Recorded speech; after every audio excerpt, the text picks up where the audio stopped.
Welcome to this episode of the Leading in Dentistry Podcast. I'm Dr. Wes Eggett. After spending the last 20 years in a variety of leadership positions, and as a student of leadership myself, I started Leading in Dentistry to share what I found and to continue learning with you. If anything from this episode stands out, check out the show notes, our online courses, or one-on-one coaching on leadingindentistry.com.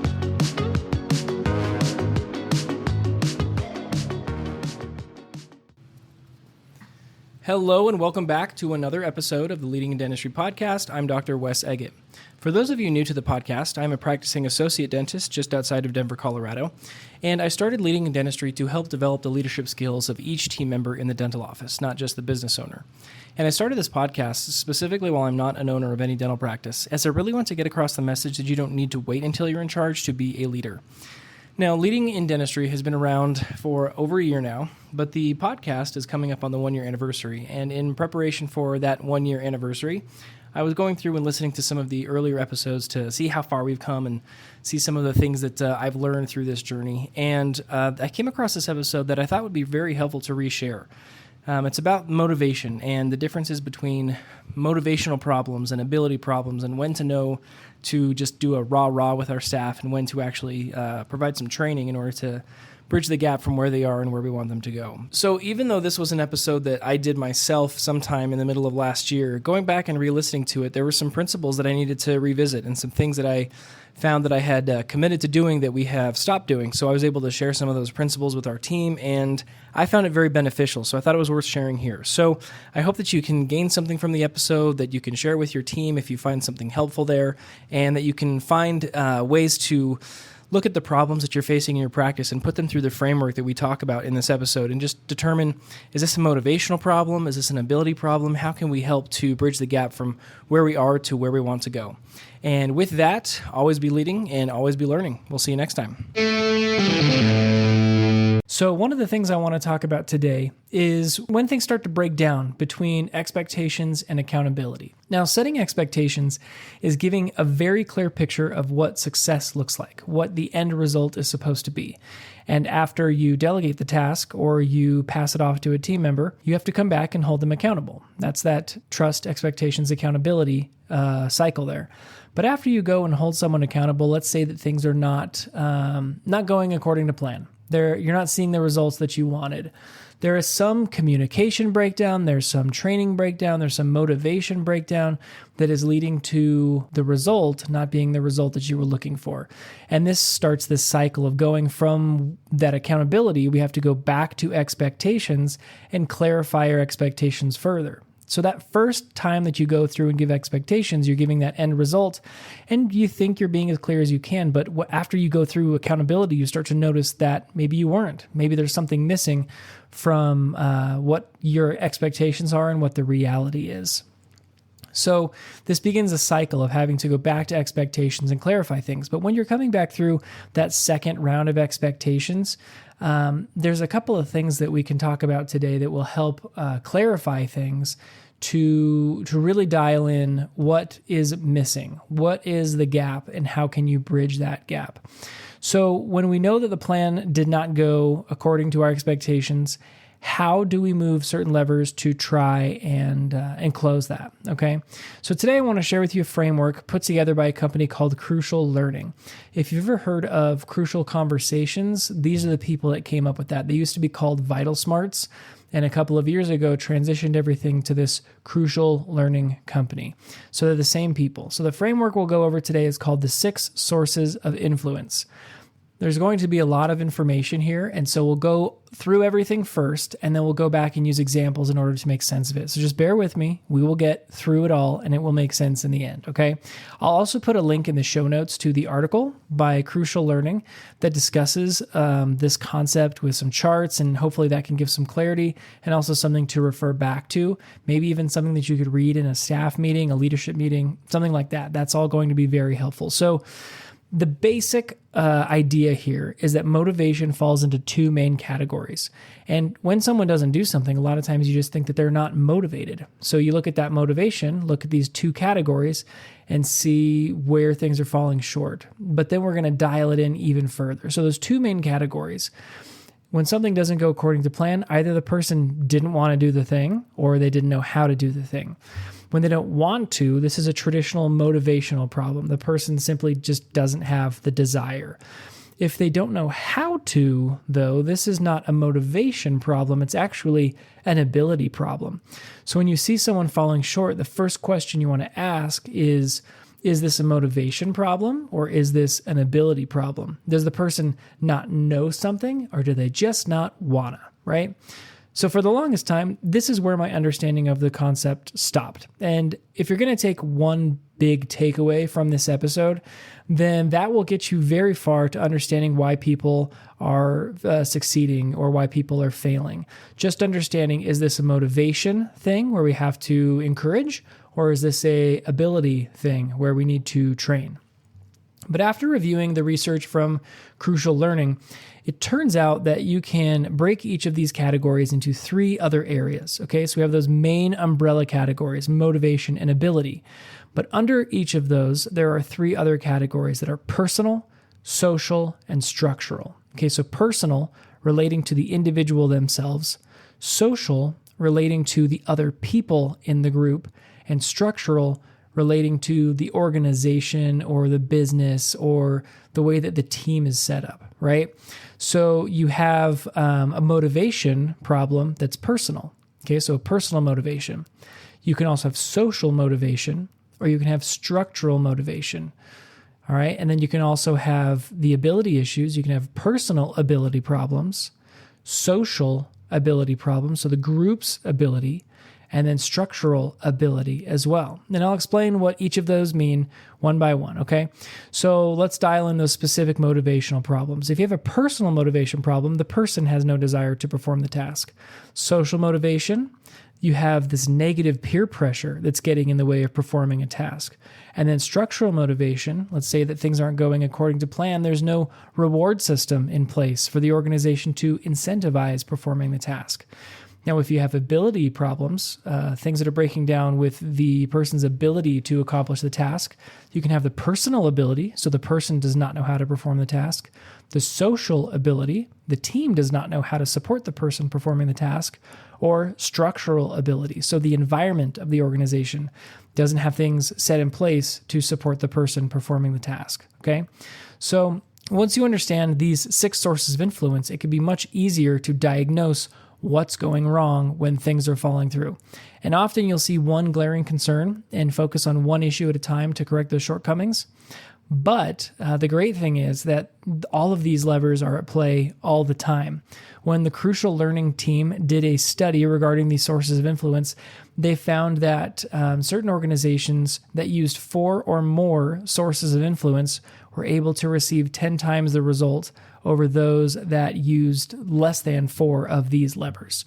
So if you go through a problem that you're having with your staff and you see how each of these areas could be improved or that you have something to change or something to tweak, if you do 4 or more of those, you are 10 times more likely to get results than if you had picked just a few of them.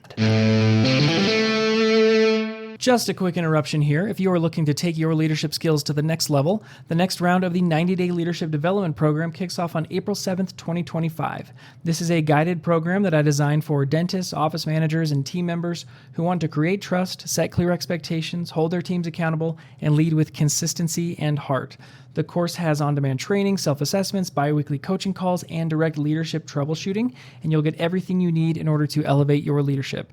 Spots are truly limited. I can only do this for a couple of people at a time, so head to leadingendentistry.com/courses to sign up.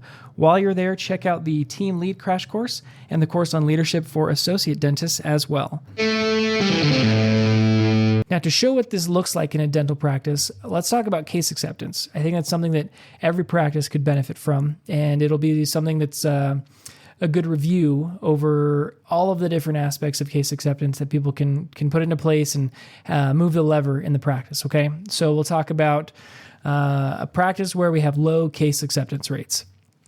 First category we're going to go through, instead of breaking them down into motivation and ability, we're going to do the personal things first, then the social things, and then the structural things, because that helps group them in a way that makes more sense. So personal motivation problem. The question you want to ask here is, do the staff members enjoy discussing treatment plans with patients? Is it something that they have an intrinsic motivation for? The goal that Crucial Learning puts out for personal motivation is to make the undesirable desirable. So the example is, if you find it challenging to discuss treatment plans, especially when patients seem hesitant, you want to create role-playing scenarios. You want to celebrate small successes. In some way, you want to positively reinforce the people doing the case presentation. You want to help them adjust their framework and motivate them personally. This is just traditional motivation here, the pep talk, the thing that's going to get them to see it in a way that they see some personal value in doing that thing. That's that personal motivation, okay? The second category we'll go through is personal ability. So if it's not a motivation problem, it's an ability problem. So the individual, is this staff member personally able to effectively communicate the benefits of treatments? So when Crucial Learning teaches how to do this, they say the goal is to, in your personal ability, surpass your limits. Find out where it is that you have hiccups and then overcome that. So let's say that the certain staff member lacks the skills to effectively communicate. What you want to do is provide training in communication techniques, things like motivational interviewing, asking open-ended questions. One of the things that we've done in our practice is something that's trained by the Team Training Institute called Problem, Consequence, Solution, and Benefit, where we've printed out sheets for all of the staff members, especially those that are non-clinical that need to be discussing treatment plans. And for all of our main procedures, we say what the problem is, what the consequence of not addressing that problem is, what the solution is, and what the benefit of that solution is. So we'll take, a crown and say the problem is that the filling is not able to hold the entire tooth together because there's so much tooth structure missing. The consequence is that if we don't take care of this, the entire tooth could break in such a way that it could potentially be non-restorable. And then the solution is to put a crown over the tooth that will protect it in its entirety and hold all of those pieces of the tooth together while it's under those stresses. And then the benefit is that the earlier we get in and take care of this, the more control we have over the situation, that kind of thing.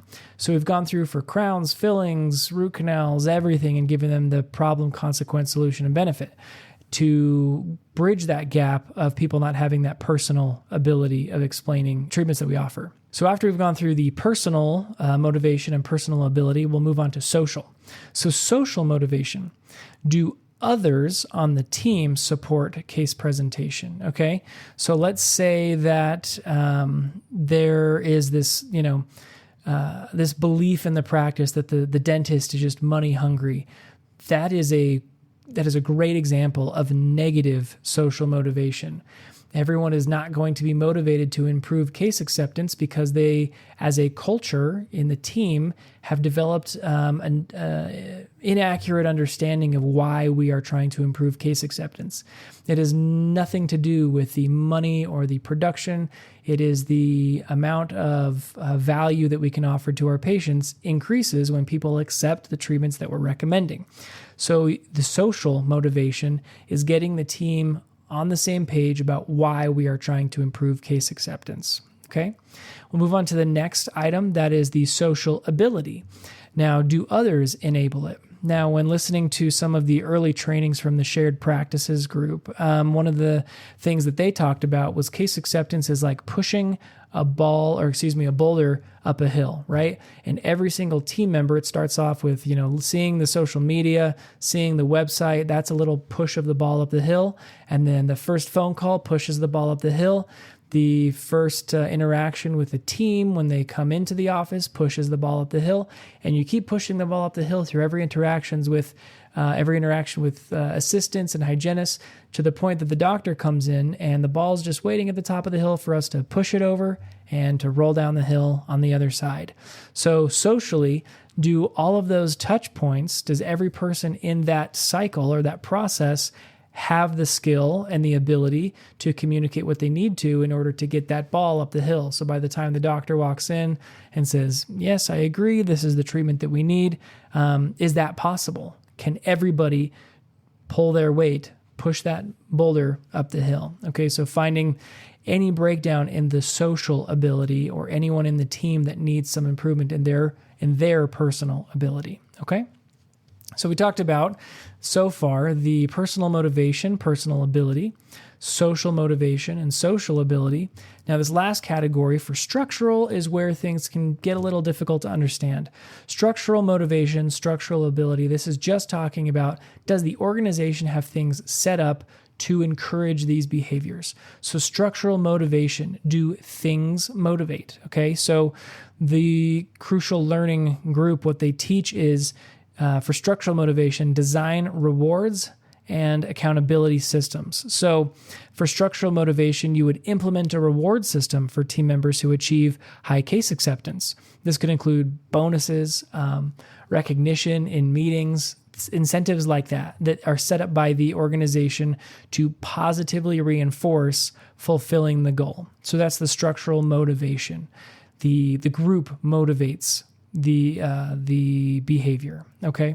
The last item here is structural ability. So do things in the group or in the organization enable this to happen? And what the crucial learning, this one I love here. Crucial learning says change the environment to help this goal happen. Okay. So what you want to do with case acceptance is ensure that the practice environment supports effective case presentation. So you might have a private consulting area where after the treatment has been diagnosed, someone can go and sit in a special room where they can discuss high ticket treatment items. You could have visual aids. So one of the things, a great example of improving case acceptance through structural ability is providing intraoral cameras so that you can have the patient see their problem up on the big screen, iTero scans, things like that you can move around right in front of the patient and have them see what the problems are that we're trying to address. So let's bring this all together. When you have a breakdown in the teach leadership model, following trust, expectations, accountability, consistency, and heart, especially between setting expectations and holding people accountable, you will often find the need to return back to expectations, creating a cycle where you're finding where things fell short, where your expectations were not met, and then finding ways to address that through these 6 sources of influence, which are personal motivation, personal ability, social motivation, social ability, structural motivation, and structural ability. We also talked about case acceptance as an example of going through each of these 6 sources of influence and then dialing in things that will help to address those concerns. Now remember, when Crucial Learning did the study regarding the 6 sources of influence, they found that organizations using 4 or more of these sources of influence were able to 10x the results over organizations that use less than 4 of these levers. So next time you see your expectations not being met, go through these 6 sources of influence, see how many of them you can incorporate to possible solutions, see how many levers you can pull, dials you can move around in order to effect change. And I guarantee as you go through and use these, you're going to be much more successful than just throwing things at the board and seeing what sticks. And remember, always be leading and always be learning. We'll see you next time. And that's it for this episode of the Leading in Dentistry Podcast. If you learned something today, please leave a 5-star review and share the episode with a friend. If you're ready to take the next step for yourself or provide leadership training for a team member, visit leadingindentistry.com to check out our online courses and one-on-one coaching.